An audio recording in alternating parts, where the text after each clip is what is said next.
So good evening and welcome to the 2025 Legislative Forum. My name is John Olson. I'm the President and CEO of the McMinnville Area Chamber of Commerce. Thank you so much for being here. On behalf of the McMinnville Area Chamber, along with our partners at the Yamhill Valley, Sheridan, and Willamina Chambers of Commerce, thank you so much for joining us tonight. Before we get started, I'd like to take a moment to thank our Chamber's Government Affairs sponsor, Oregon Mutual Insurance. Their ongoing support helps us to bring these policy conversations to life and ensures our business community remains engaged in the legislative issues that affect all of us. So a big thank you to Oregon Mutual. Of course, we also have a big thank you tonight to our venue hosts here at Stillwater for opening their doors to us this evening. And at this point, I'd like to invite our host, Frank Fody, to come and to welcome us this fine evening. Great. Yeah. First, thanks to Representative Elmer, Representative Sharp, and Senator Starr for being here. I'm Frank Fody. I'm the apprentice servant leader of the ground. I was a servant leader, but then someone told me I couldn't name myself that. So I added apprentice, and I'm hoping that that's the end of my Benjamin Button journey, and I don't have to get demoted any more than that. So this venue, you're welcome to tour around at the end. We literally just got our final inspection on a really sizable catering kitchen behind you. Next time you come to our facility, there's 40 parking spots right here, connected to the building. It was part of getting it approved, so you should really use those parking spaces because they're no longer with construction vehicles. And we'd love to tour you around and show you, and don't want to take up a lot of your time except to say that the ground is about everything and everyone being connected, not only to the earth, but to each other. And I believe we have this great opportunity with some tremendous leaders in service to the state who are about that same connection that you get to hear from today. So without further ado, back to you. Thanks for being here. Hey, and by the way, sit in the front. Plenty of seats up front. Thank you so much to the Ground and Stillwater team. We appreciate your hospitality. This forum gives our local business community a valuable opportunity to connect directly with our elected officials, to reflect on what has happened in Salem in this past year, and to look forward to what's next for Oregon and Yamhill County. And we know how much it matters to have a local voice. Our local voice is heard in the Capitol, and so tonight we have the chance to do just that. And so I appreciate Representative Elmer and Sharp and Senator Starr for being here. Before we get going tonight and hearing from our elected officials, I'd like to take a moment and to recognize and congratulate both Representative Elmer and Senator Starr on their recent elections to the House and Senate Minority Leaders. I hope at some point tonight they'll tell you what that means and how that's better for you.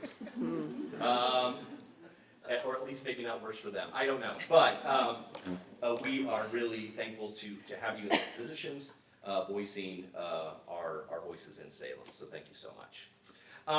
So to start tonight's program, we just wanted to give you an opportunity to say hello to everybody and kind of have an opening statement of what's going on for you and the things that you're watching and things concerning before we kind of jump into the questions that our chambers have put together. So, ladies first. And those microphones in front of you are for you to use. Oh, are they? Yeah, absolutely. You're on the end. They're on already. No, your leader, go ahead. Well, is this on? Yep. For real? Okay, great. Good evening. Thanks for coming out and just taking some time out of your week and your night to be here. That matters to us. I mean, we've definitely been in rooms where we haven't had this great of an audience. So thank you for just wanting to know what's going on in your legislature. I am Lucetta Elmer. I'm the newly elected leader for the House Republican office. And I'm also state representative for House District 24, which we are in right now. So my area includes Yamhill, Carlton, McMinnville, the city of Amity, Sheridan, Willamina, Grand Ronde. And in addition to that, as the leader, I also sort of have that voice that represents our caucus across our state. Within our caucus right now, we have 23 members. And so part of my role is to make sure that they just have all the tools and whatever they need to do their job and to represent their districts and get their policy polished and ready to go. And in addition, it's also, my role has a lot to do with the campaigns that will be coming up next year. Next November 26th, state representatives will be up for re-election, and some senators, but not this one. And so have our eye on elections, and right now we're recruiting candidates and getting ready for all of that happens next year. And then lastly, I have a lot of conversations with lobbyists and stakeholders and experts in the field of different policy that we're diving into and looking to create bills around to pass legislation. So right now, my days we're not in session, we're in the interim, but my days are busy with all of those things that I just mentioned. I never know what my day brings. Today was fun. The Hungarian delegation was in Oregon, and I had a fantastic opportunity to meet with them, and it was just so it's just, I mean, who knows when they wake up that's going to happen in their day. But it was really a special moment, and I appreciated them taking time to meet with me. So I really do like my role. Thank you for trusting in me to represent you, and please know that my door is always open. I love to hear from all of my constituents.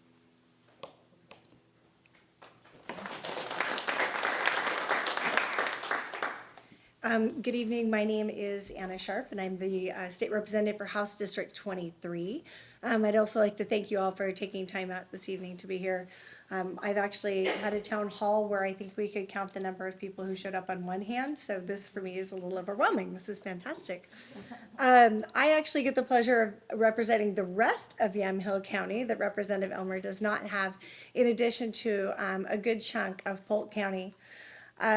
I have served with Representative Elmer on the Labor and Not Business, as we like to call it, committee.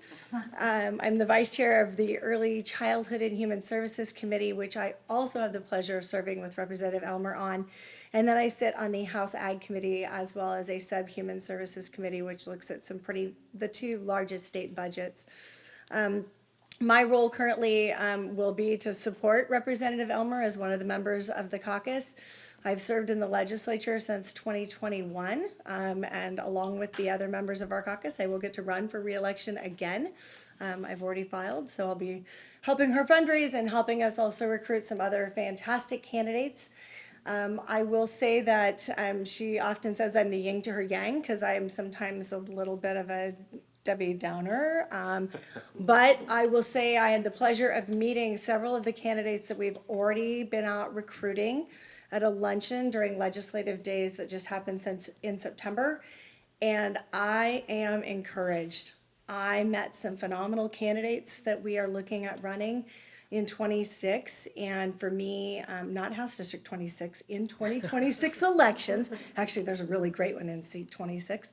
But I'm really encouraged and excited for what could be coming at us as far as bringing balance back to Salem, which is exactly what we need to see to make better choices for Oregonians in Yamhill County. So, thank you. Thank you. Yeah, it's great to be with you this afternoon, this early evening. Bruce Starr. I have the privilege of serving with these two great state representatives. We as legislators representing Senate District 12 work really well together. We collaborate together. Our staff works well together.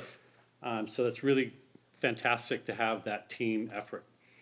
I have focused most of my legislative effort on transportation policy.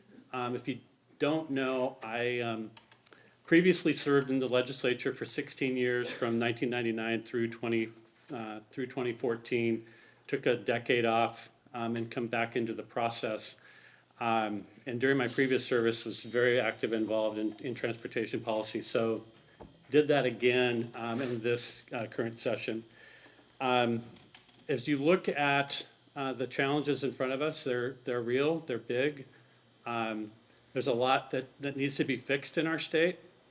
But like Representative Scharf said, I'm extraordinarily optimistic about our future as a state.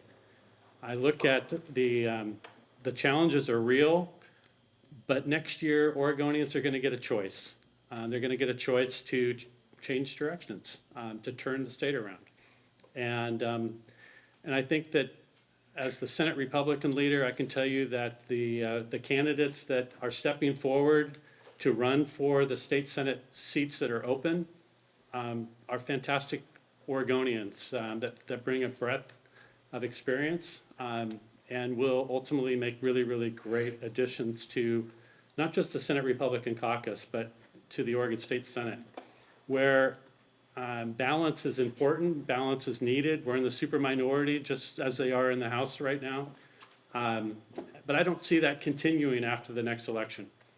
And what I'll tell you is, even though we're in the super minority, if you look at the most recent session, your Senate Republicans stood strong for accountability in government, stood strong for safer communities, stood strong for helping to try to build a business environment that is conducive to actually growing and having a successful business. I will tell you that we introduced a lot of bills toward that end. A lot of those bills didn't see the light of day because we're not in the majority and we don't have the kind of balance today that we need. But we continue to show up, we continue to advocate, we continue to work hard to represent, I think, the kind of policy that ultimately will grow Oregon's economy, that will create better schools, that will make it easier if you're a company trying to recruit executives from out of state to actually want to come to Oregon. Those are the kinds of things that I think Senate Republicans have advocated in this last session. That's what we're going to talk about on the short session next year. And I expect that we're going to make better progress in 2027 after the next election. So thank you for being here. Thank you for standing up for business and why that's important. I'll just make one more note and then turn it over for questions. I served on the Finance and Revenue Committee, and we got the revenue forecasts in early September. Basically, they tell us how much money we can expect to have. And the state economist is sitting in front of us, and he basically says, hey, we're not in recession in Oregon, but we're close. We're not in recession in Oregon because there's investment being made in our state, not in the Portland metro area, but investment being made in our state in the Willamette Valley, in Southern Oregon, and Central Oregon. So clearly we have a challenge in our state in the Portland metro area. There's no question about that. And ultimately those three counties need to have the ship righted kind of. And I think that'll happen. But the point of my story is there is investment occurring in the Willamette Valley. There is investment occurring in Yamhill and Polk County. There is investment occurring in places in our state, and I think that's a good thing. We just need more of it. And so let's, as your state senator, as your state legislators, we stand ready to help and move the state forward in that direction. So, thank you. Thank you so much. So when we thought about this night, and we thought about how to best inform our members and our citizens. For many of us, we get a little bit of a taste of what's coming out in the news about what's going on in Portland, but this was a long session with a lot of bills. And so we kind of wanted to have an opportunity for you to tell us a little bit about what happened in the long session, what in the world happened with the short special session, and then also give us just a little bit clue.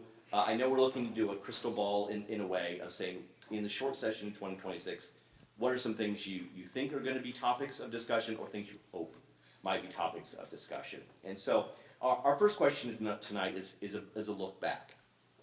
Looking back at the 2025 long session, what were the most important outcomes that you see directly impacting Yamhill County, whether for local businesses, families, or really just in general? And once again, these aren't directed to any one of you, so if you are locked in, have an answer, let us know what happened in the long session. Are you wanting us all to answer every question, or? I'll stop you when we need to keep moving. I recognize giving open-ended 'Cause, I mean, questions to how long politicians. do you want us to be here is tonight? dangerous. Don't worry. Well, I'll just speak briefly, and I'll highlight some things that, that were directly impactful in my office, but that also impacted Yamhill County. And one of them was, all of us up here worked on getting the money for the fire district. So that was a little over $3 million that came into McMinnville. Very excited about that. Something else that came out of this long session was Youth Suicide Awareness Day, which was a bill that passed, and we just celebrated, it was passed as an emergency bill, and so we just celebrated the first Youth Suicide Awareness Day this month. The Morris family was there in honor of Michaelin, and it was beautiful. The vigil was just beautiful. And so I think those were two big things that impacted this community.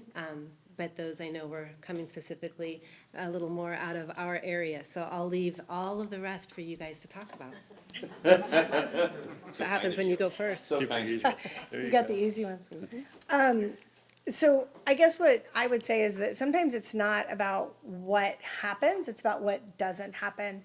And as Senator Starr said, there's a supermajority happening in both chambers. And so with a supermajority, what that means is the supermajority is what's necessary to pass taxes. It's 2/3 in each chamber. And so that means that realistically, taxes could have been levied in all areas or increased in all areas. And really, the minority party didn't even need to show up except to provide quorum for that to happen. And so I fully expected to walk into last session and see all kinds of bad things happening. As far as increased business taxes, increased corporate activity tax, I was fully expecting that to happen. And we didn't see it. I don't know if it was just God's grace coming down on us or if they couldn't get their own act together. I don't know what happened, but we did not see that happen. So I'm taking that win right there for what it's worth.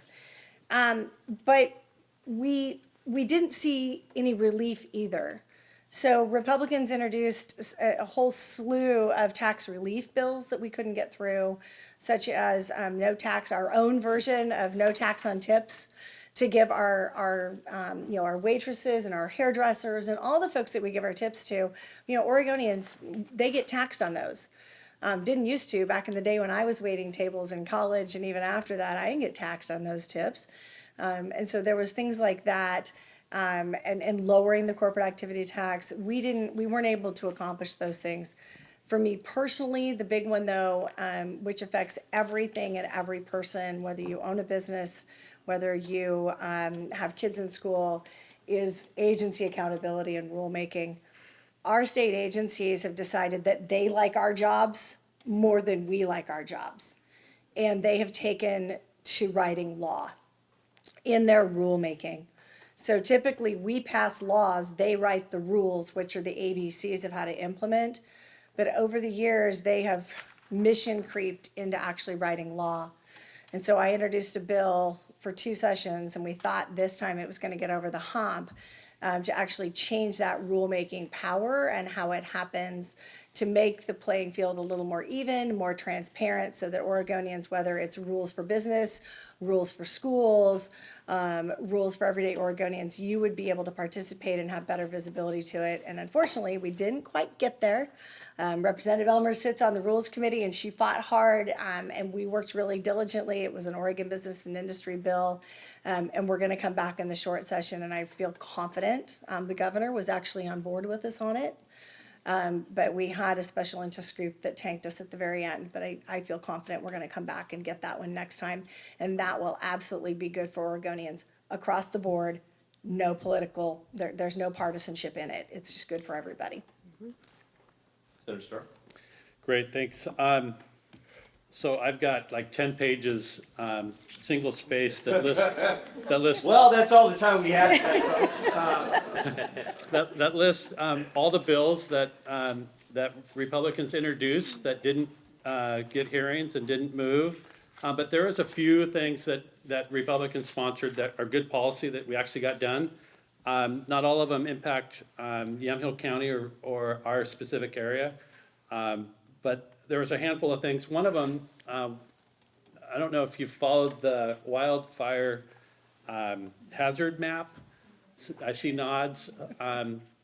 Very controversial and very damaging to rural landowners. So that was repealed in the session. So that's a good thing. I mean, that's a positive. Strong bipartisan support for that repeal because everybody recognized what a disaster that was. Anyway, there's a handful of things that were positive that we did. A new estate tax exemption for up to $15 million for qualifying natural resource properties used in farming, forestry, and fishing businesses. So again, they're small wins, but we'll take them. There's a whole, I mean, the list of bills that we introduced that didn't move is way longer than the ones that we actually found bipartisan support for. But let me talk really quickly about transportation. So there was an expectation that we were going to come into this legislative session starting January, February, and pass a transportation funding bill, comprehensive bill, a bipartisan bill, a collaborative process, just like has been done for the last 25 years. Every 6 or 8 years or so, the legislature comes together and says, hey, we really need to invest in transportation. It's one of those things that government has to do. I mean, it's not like you can outsource that to the private sector. I mean, you can kind of on toll roads, but I won't go there. So that was an expectation. And having done those policies in the past, to be honest, I was like, great. I dove right into that conversation, expecting that we would have a collaborative negotiation, bipartisan, that we, nobody gets everything they want, but we actually identify challenges, solve problems. And so I was in that room at those tables, and to some degree, there was collaboration and bipartisanship. And if you look at the bills that were ultimately introduced, there are pieces of those bills where I wholeheartedly, completely support, like reforming the way we tax trucks in our state, simplifying the weight mile tax. Makes a boatload of sense. That's in the bill. That's in the legislation. How we tax diesel very much makes sense. There's some accountability measures in those pieces of legislation that we very much agree with. If you're driving an electric vehicle today, you're really not paying your fair share of damage to the roads, so that's remedied in this transportation comment. Those were things that were generally agreed upon. But when push came to shove and there was 2 proposals on the table, one coming from the majority and one coming from the minority, every kind of policy reform that the minority put on the table that actually would make your tax dollars go further, the majority said, no, we can't do that. No, we can't do it there. And ultimately, it became a non-negotiation, where the majority just said, how big of a tax are you as Republicans willing to vote for so that we can move on? And honestly, that's not how the Republicans are going to approach this conversation. So what you saw at the end of the legislative session was the majority trying to pass a bill with just Democrat votes. I knew that wasn't going to work because I knew that I had colleagues on the other side of the aisle that told me that they wanted to vote for, they would only vote for a bill that I would vote for, that bipartisan process.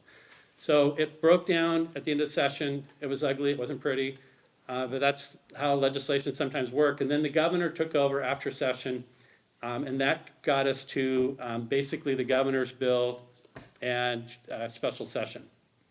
So that's my next question. Can I jump to that, or is that more you want to add? You ask the question, and then I can complete the story? Sure. Okay. Absolutely. So, we can't have a 2-man act. We should go on the road. The special session this summer produced a $4.3 billion transportation bill. But as many of us know, that did not include funding any specific transportation projects. And so that leaves out a lot of important regional priorities like the Newburgh-Dundee bypass, which is still waiting for critical investment. So what parts of that legislation do you think will have the greatest impact, either because it only dealt with part of the issue and not the whole, or what do you think the impact of just that gas tax will be on residents like this in Yamhill County? Go ahead. Thank you. Okay. Keep going. You're on a roll. So the governor, I have a good relationship with the governor, and so we're in conversation shortly after the session. She back and forth. She tells me that she's going to move a transportation bill forward. Okay, great. I get the phone call from the governor after a few weeks, and she says, I'm going to call a special session. I said, oh, you are? She said, yeah, I'm going to call it either this day or that date. And I was like, okay. She said, will you show up? And I was like, well, of course. If there's a special session, I'm going to show up to do my job. She didn't ask, what do we need to do to get Republican support for a transportation bill? She asked Republicans to show up. Difference. It's the wrong approach, unfortunately. And so ultimately, we did show up. The House passed the bill on a purely partisan vote. Actually, it was bipartisan on the no side, and then after a month, we finally got it passed in the Senate as well. The question is, what happens next? And myself and Representative Ed Deal and Jason Williams of the Taxpayer Association of Oregon will be co-petitioners to refer to the ballot, to referendum process, to the ballot, so Oregonians will have a chance to weigh in on this governor's bill. We're only going to refer parts of the bill because we don't have to refer the entire piece. We're going to refer the gas tax, the title and registration fees, and the payroll tax that goes through transit. Those are the 4 pieces that are going to be in the referral. We have a very short window to get those signatures because the governor has until November 12th to sign the bill. And then we have to have the signatures by the end of the year. We're actually going to aim for December the 20th. Our goal is to gather 100,000 valid Oregon signatures. We're well on our way with the organization part to get that done. Again, I'll give the microphone to my friends here in a minute, but again, the goal here is bipartisanship. The goal here is a collaborative process. The goal here is to bring the two sides together to solve a problem. Obviously, I represent, Yamhill County, so I've got a project or two that is important to our community that I want to make sure there's resources for. But there's projects all over the state that are important as well. It is a statewide system. And cities and counties need those resources as well. I mean, the cost of transportation projects have gone up. There's no question about that. So there is a need, but the solution is not a one-party supermajority kind of cramming it through the process like has happened. And again, I'm optimistic. I believe that the governor is, in January when we qualify, everything's put on hold, and she's got a crisis on her hand. My hope is she calls up and says, okay, how do we solve this problem? And I kind of believe she'll do that. So that's where that is, and I'll pass the microphone. Absolutely. Gosh, I'm usually the optimistic one, but I'm going to give that one to you. You win on that one. And I hope that too, I do. Are you channeling me? I don't know This what's is happening. fun. I don't know what's happening. Go. I think the question was, what happens now for Yamhill County or for our state? We have higher tax to pay. We have higher fees to pay at the DMV. We have a doubled payroll tax to pay. If it hadn't passed, would you have seen bigger potholes and would the snow plows not have worked? No, it's not a revenue problem. It is a priority problem. And I've spoken about this a lot. There are different buckets of money that are within the agencies, and maybe legislatively or legally we can't access one because of the way the rules are written. But that's what we do. As legislators, we could open up one of those buckets and say, oh, you know what? We need money over here for this. And we would be happy to do that. I wasn't sitting in the position I am today when the special session was called. That would have been former leader Christine Drazen. I do know that she got a call from the governor as well. And her question back to Governor Kotek was, oh, okay, well, when can we meet to talk about this? And the response was, no, we don't. I don't need to meet. It's done. I have it dialed in. We're good to go. I just need to know if you're going to show up. So the tone just was so offensive and not collaborative at all. I truly believe that there is value in the minority voice. And so we all sit here with proof of that. I mean, our job is to continue to elevate that voice, but our democracy depends on it. You know, it isn't just about a dictatorship. It is about two different perspectives coming together to the table and working out the kinks. So I like your positivity. I'm going to try to channel that, but I might be a titch doubtful, so we'll see. Within the last week, a Channel 2 KATU news poll showed that 98% of their viewership, Oregonians, Republicans, Democrats, non-affiliated, Green Party, whoever, 98% of Oregonians want to vote on this. 98% of Oregonians deserve to vote on this. That tells me a lot right there. That tells me that the wrong decision was made and that Oregonians deserve to have their voice heard. The only thing that I would add, Senator Starr explains this way better. He has been in the weeds on this. When he was running for office, I reminded him that he was coming back to a legislative building that was much different than the one he had left. I think he's starting to realize that it is much different than the one he had left. But we also are in control of a lot of the things that have increased the cost of our projects, that have increased the cost of our deliverables, of our transportation packages that we can also fix. Things such as the governor's PLA mandate, project labor agreement mandate, things that have come through the Labor and Not Business Committee, which were complete partisan votes, which have driven up the cost of projects, which have driven up the cost of deliverables across the state. And so as we move forward with not just the funding of ODOT, but with the funding of the Newburgh-Dundee bypass, which we've got to get that done, but also other projects. I mean, my district goes down into Polk County, and we have some of the most deadly intersections in the state in Polk County. As we try to also address those safety concerns, there are policies that we have put into place that drive up those costs. So there's a gamut of things that must be addressed within the world of transportation. Transportation investment ties closely to the overall strength of Oregon's economy, and so I want to shift to our broader business climate. As the Chamber of Commerce, we're not surprised when polls come out that show that Oregon has dropped in its business-friendly climate. And so I guess our question is, what can you do? What can legislators do to help create an environment that retains, attracts, and supports the businesses that call Oregon home? It's a jump ball. Am I starting again? Yeah. So as Representative Scharf mentioned, we sit on the Labor and Workforce Development Committee, used to be called Business and Labor. I vice chair that committee, and I have since I was elected into the legislature. And I was excited in the beginning. It was called Business and Labor, and I thought, well, this is fantastic. Privately, we own businesses, my family and I, and this is something that, you know, is sort of in my wheelhouse, and I'm excited. Overwhelming majority of things that come through that committee are partisan votes, like Representative Scharf said. There just is not, again, there's not a collaborative process. This year had to have been the worst. It was painstakingly awful.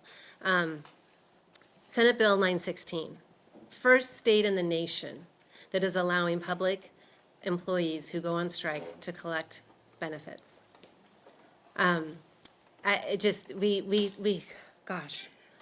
We tried on that. And the amount of people that showed up to this committee in Salem, I mean, we had both of the workforce standard boards. There was one for ag and one for long-term care. People just packed the house, submitted so much testimony, saying, no, this is just killing business, and just falls on deaf ears over and over and over. And then we find out, oh, we're in a manufacturing recession. We're in a business decline.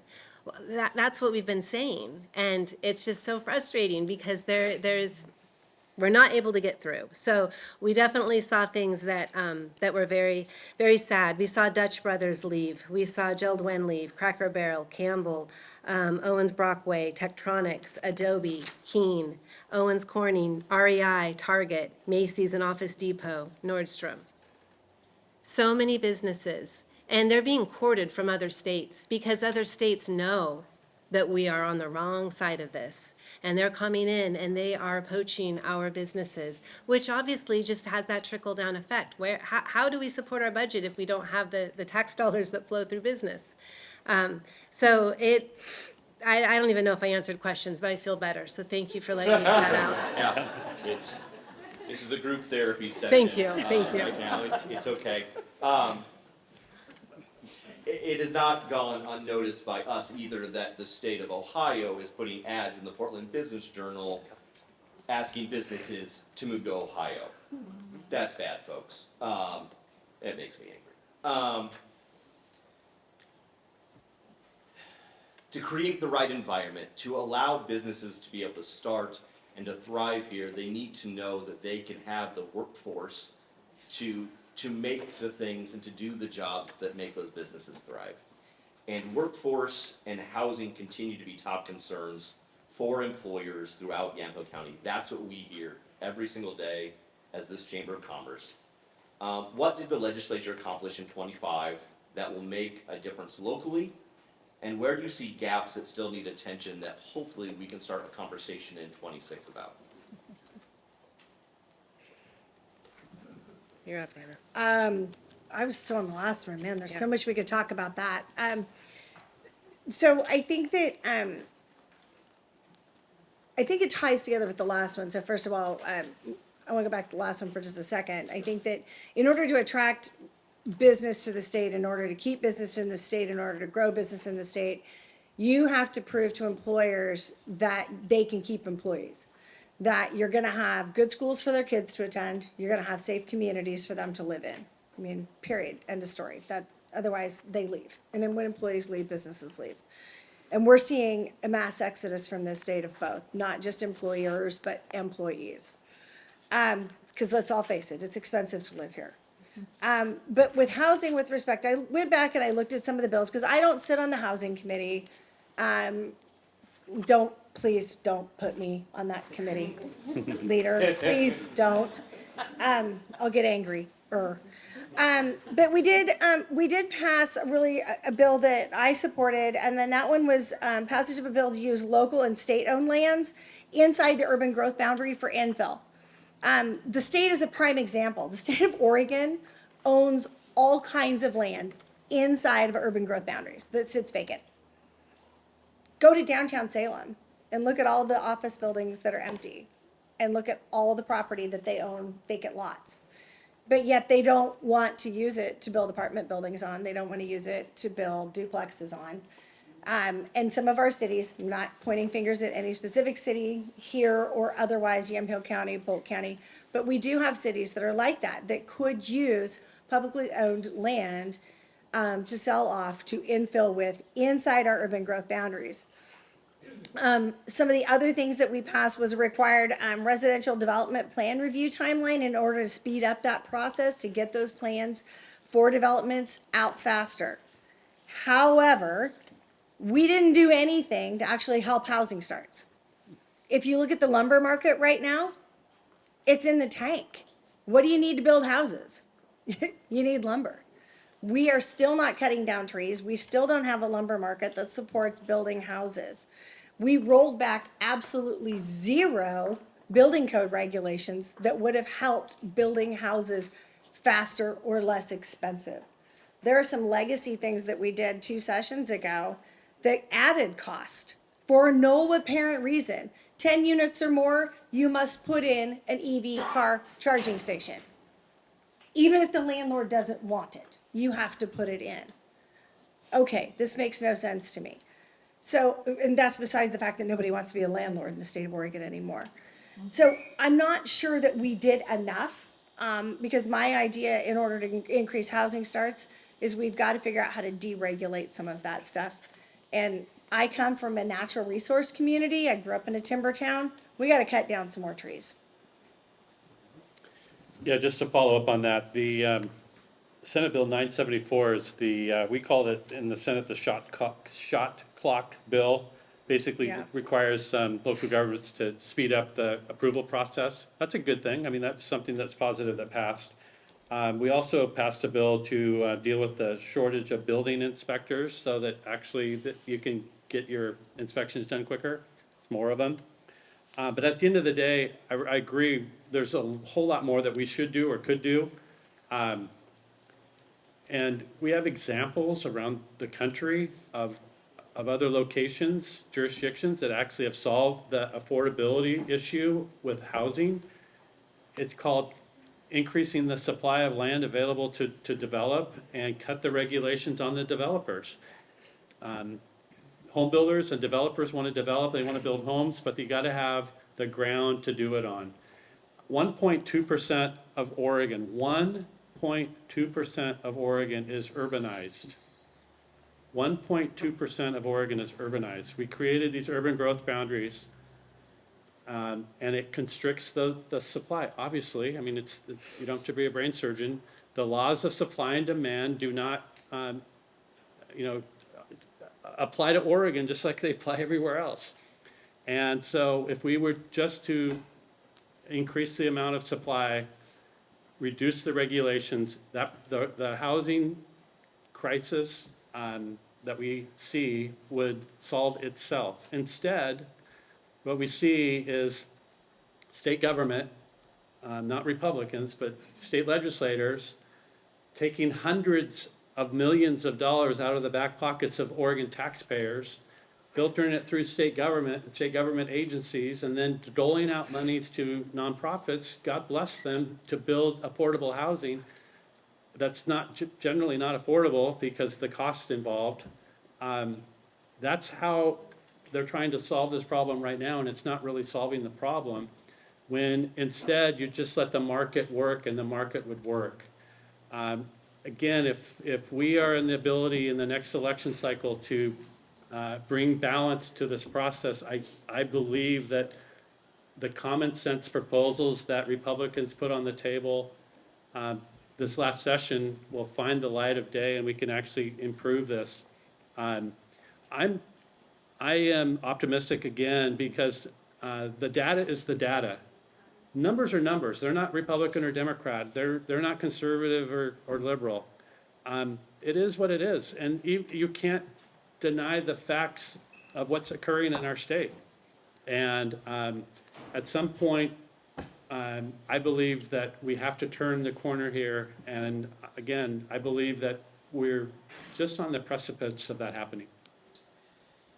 So the last question that we have tonight before we get to some audience questions is looking forward to the short session of 2026 at maximum 35 days.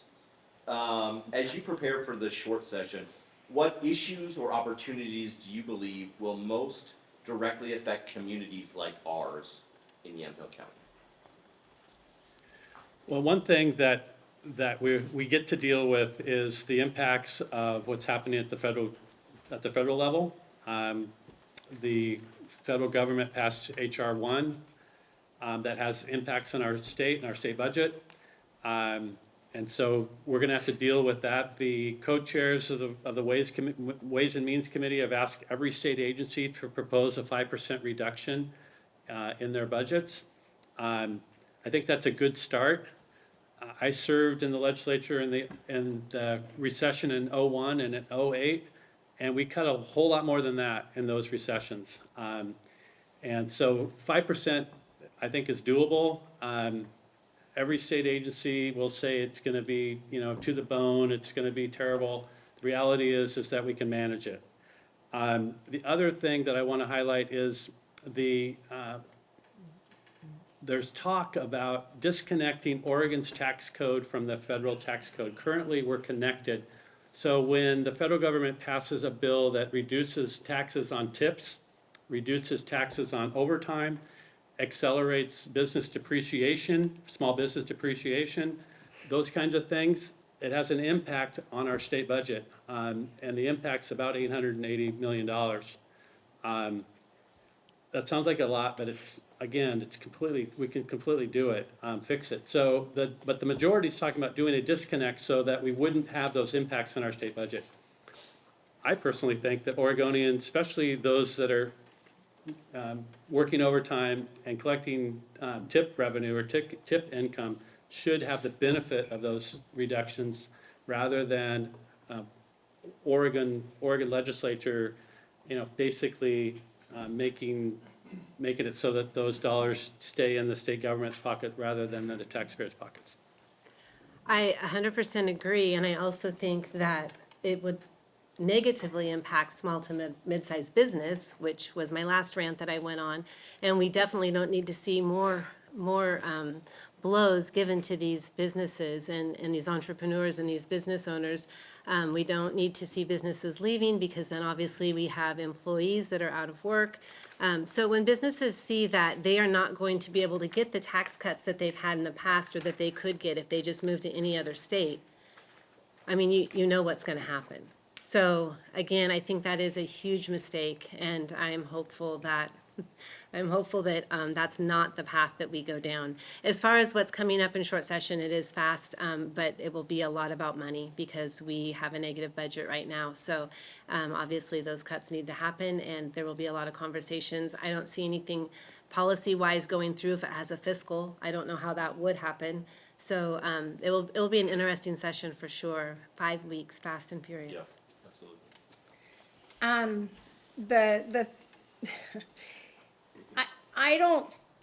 I'm not looking at it as budget cuts.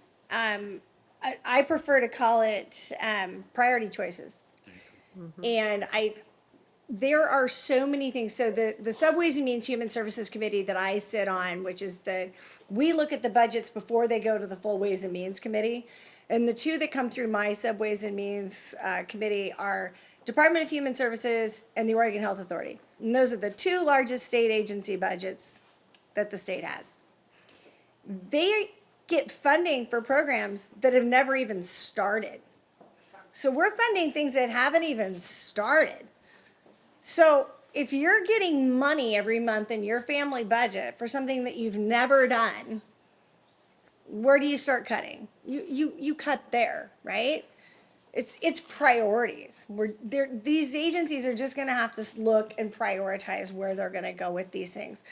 I had a conversation this last week with the Oregon Health Authority and actually with Representative Nathanson, who is a longstanding Democrat member of the House who knows a lot about state agency budgets. And I had a question to her about how many people at the state agency, the Oregon Health Authority, actually do this process and how redundant is it? And she started laughing. And I said, why are you laughing? She goes, because I've been asking them that for 20 years and they can't answer it. I'm like, why are we doing it then? So we're going to have to asking a lot of these why questions. There are some folks in that building that have been asking these questions for a very long time and saying the money is going to run out. And guess what? The money has finally run out, and the roosters are coming home to roost, if you will. So I'm kind of excited about it, to be quite honest. I think we're going to have to get honest with ourselves, and we're going to have to tighten our belts. And state agencies are going to have to do what every person in this room has had to do over the last few years, and really reevaluate: is it a must, or is it something that you just kind of want? And I think that's a good thing for the state to have to do. Absolutely. I'm glad you're optimistic that we're not going to see anything crazy, because it's the 35-day short session, which is the lobbyist Olympics. We're going to see crazy stuff. I guarantee it. Absolutely. So some of you said you wanted to ask questions tonight, and you took a ticket, and I've got tickets right here in this raffle basket, which every Friday we do raffles at our Chamber of Commerce, and I'm not sure this is the best prize. But important for you to be able to ask questions directly of your elected leaders. So, ticket number 5126. 5126. That's you. Front row. All right, there you go. It's the prize for sitting in the front row. That's right. It's because you sat in the front row, people. Yeah. Rhonda asked me if I wanted a ticket. I said, I don't know, do you? She's like, well, if you don't, just pass. I did not realize you were from Polk County. I try to stay away from politics because it becomes overwhelming to my brain. So I focus on Me too. smaller local things. So I'm actively involved, actually. I just came because I wanted to see what you're going to say, but I'm actively involved in a lot of homeless community.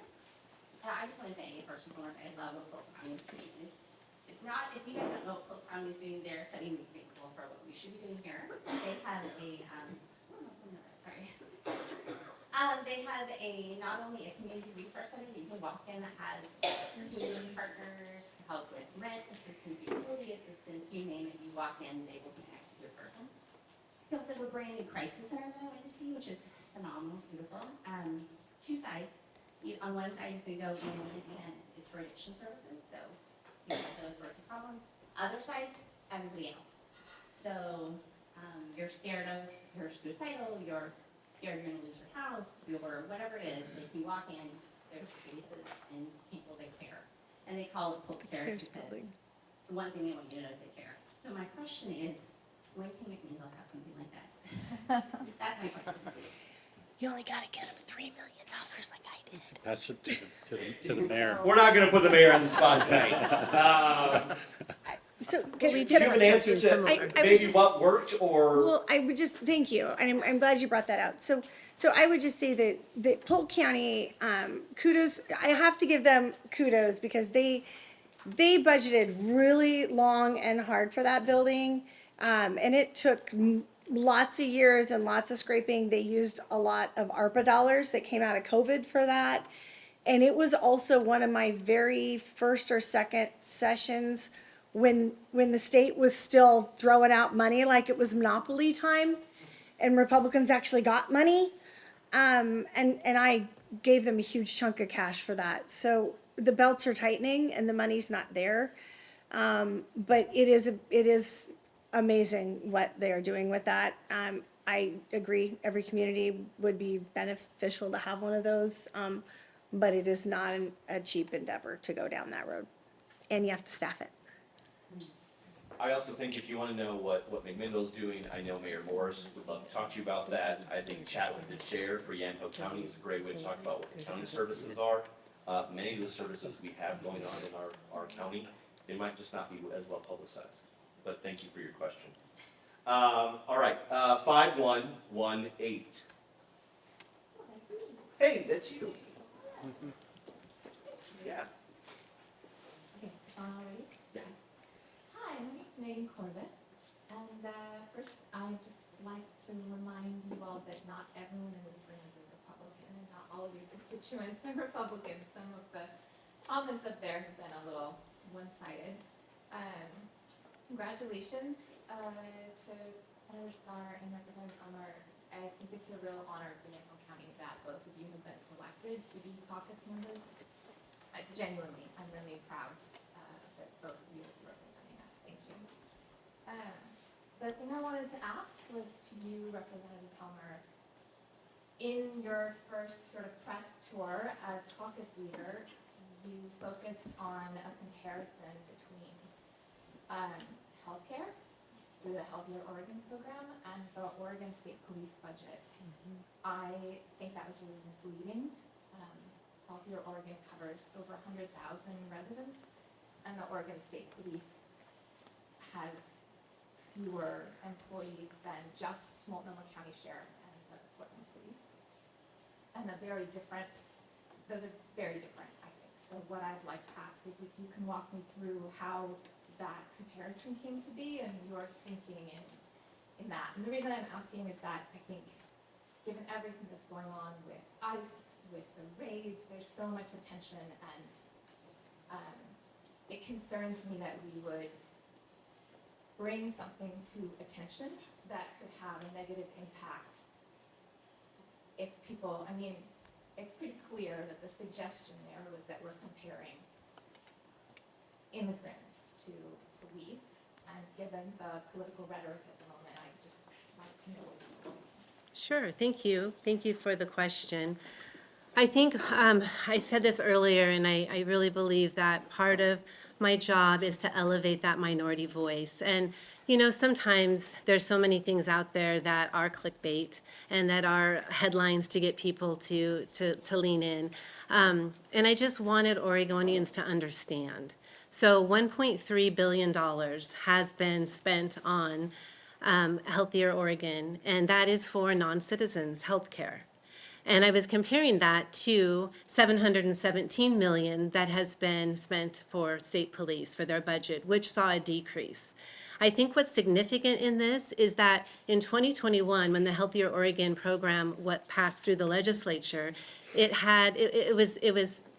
my understanding is that it was passed to provide funding for people that didn't qualify for Medicaid, so our non-citizens who don't qualify for those Medicaid dollars. Don't qualify for Medicaid only because of citizenship. They Correct. meet all of the other criteria. Correct. Right? And there was a $100 million cap put on that. But since 21 to 2025, we have seen that grow to 1.3 billion. And that really was my point also, wanting people, Oregonians, to understand that under that definition of healthcare, things like air conditioners, things like rent assistance, full medical vision, things that, That's misleading. Can you not, Rent and air we need to be- conditioning are covered for This is all. in we need to be Respectful, she didn't interrupt you when you were talking, so could you please let her answer?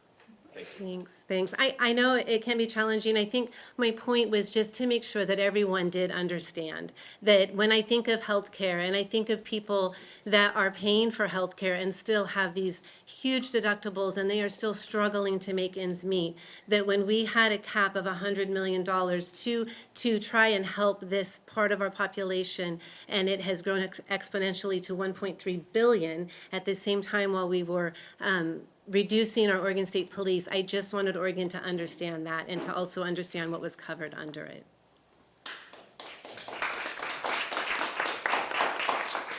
There was no transparency in Well it. done. Okay, well, the representative is always open to conversation and contact, and so if you have more questions, feel free to reach out to her and her staff. The last question of the night, 5128. They left. Did they leave? I was giving away a flying vacation. Oh, that was me. That was me. I know, okay. It changed, it's just that 1 second. 5120. 5120. Okay. No one wants to look at their signature. 5127. That's you.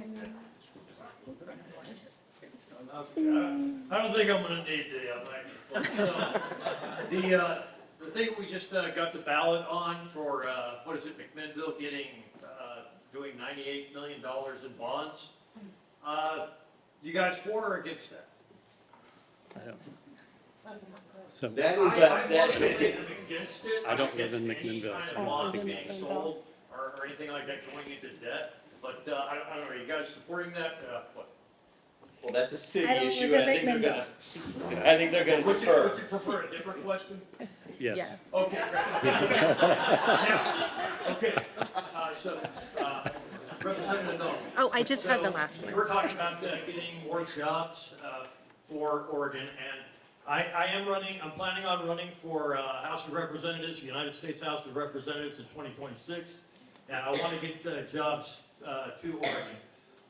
Yay. 60 Minutes last week had a story about some Chinese viruses that were infecting the mainframes of the United States utilities companies and so forth. And this is done through a device called a programmable logic controller. These PLCs are, for the most part, not manufactured domestically.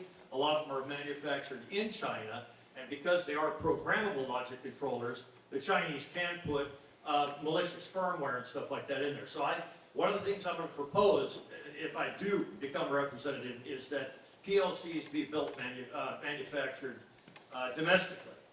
That would prevent any malicious software from being put on them. And if we were to replace the PLCs that exist in our infrastructure now, that would bring jobs to America, but specifically to Oregon. I know there's about 10 different companies in Oregon that could benefit from that. Now, my question is, how do we get our representative in Washington, Andrea Salinas, how do we communicate with her the importance of getting that kind of thing done over here to benefit Oregon companies? Can I take this? Yeah. I'll grab this one real quick and answer it.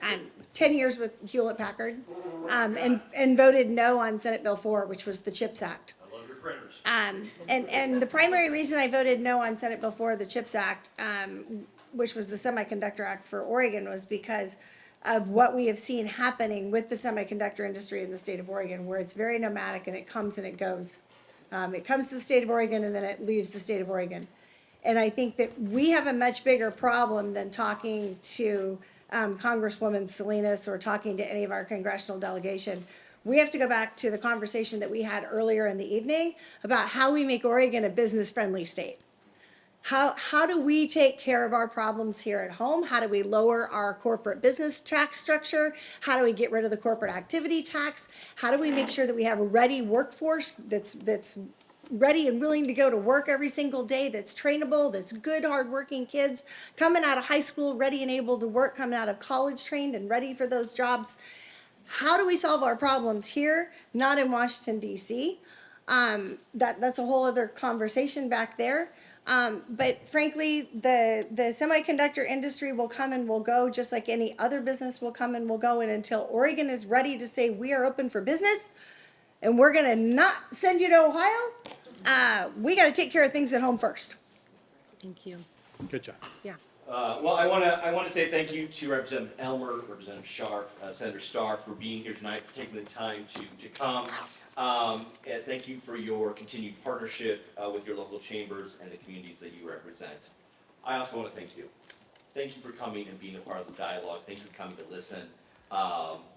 We know that our communities are better when our chamber members and our citizens show up and get connected, speak up, and collaborate in forums just like this.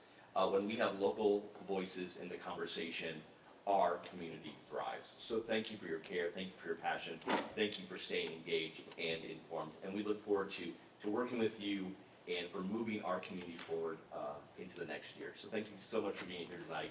Drive safe.